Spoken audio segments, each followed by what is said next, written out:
تمام تعریفیں اللہ تعالیٰ کے لیے جس نے اپنے بندے احمد مجتبی محمد مصطفیٰ صلی اللہ علیہ وسلم پر قرآن مجید نازل کیا، جو بنی نوع انسان کے لیے ہدایت گرا قدر انعام اور اعلیٰ ترین علمی کتاب ہے، جس میں فطرت کے عین مطابق علم و عقل کی پوری رعایت رکھی گئی ہے۔ کسی بات کے اثبات کے لیے معروف علمی اور فنی دقیق انداز اختیار نہیں کیا گیا، کیونکہ کتاب ذیشان کا مقصد نصیحت ہے اور نصیحت کے لیے ہمیشہ سادہ اسلوب ہی مفید ہوتا ہے، جبکہ پیچیدہ فنی اسلوب کارآمد ثابت نہیں ہوتا، کیونکہ اسے سمجھنا اور اس پر عمل نہایت دشوار ہوتا ہے۔ قرآن مجید کے نزول کا مقصد دراصل اس پر عمل کرنا ہے، اگر عمل نہیں تو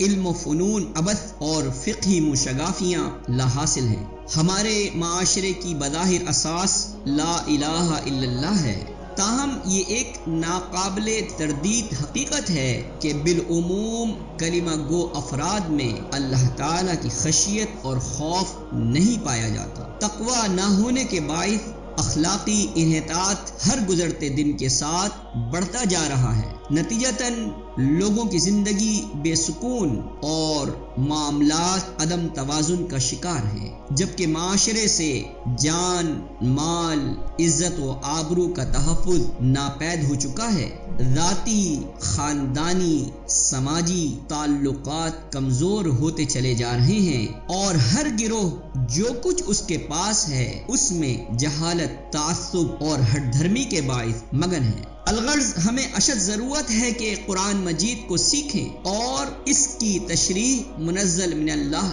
دین کے مطابق رسول اللہ صلی اللہ علیہ وسلم سے ہی اخذ کرتے ہوئے اپنی زندگیاں آپ صلی اللہ علیہ وسلم کی اسوہ اور خلق عظیم کے مطابق گزاریں اور دین اسلام کی دعوت سے اقوام عالم کو روشناس کروائیں۔ الغرض قرآن مجید کی حفاظت اور تفسیر کا ذمہ اللہ تعالیٰ نے لیا ہے، لہذا جس طرح قرآن مجید محفوظ ہے اسی طرح اس کی منزل من اللہ تفسیر بھی محفوظ ہے۔ اسی تفسیر کو دعوتی اسلوب میں بیان کرنے اور عمل صالح کی ترغیب کے لیے قرآن مجید اور ہم کے عنوان کے تحت ایک نصیحت آموز سلسلے کا آغاز انشاءاللہ العزیز عنقریب کیا جائے گا۔ ربنا تقبل منا انک انت السمیع العلیم، اے ہمارے رب ہم سے یہ خدمت قبول فرما، بے شک تو سننے والا اور جاننے والا ہے۔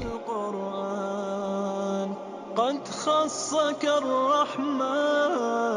بالفضل والتيجان والروح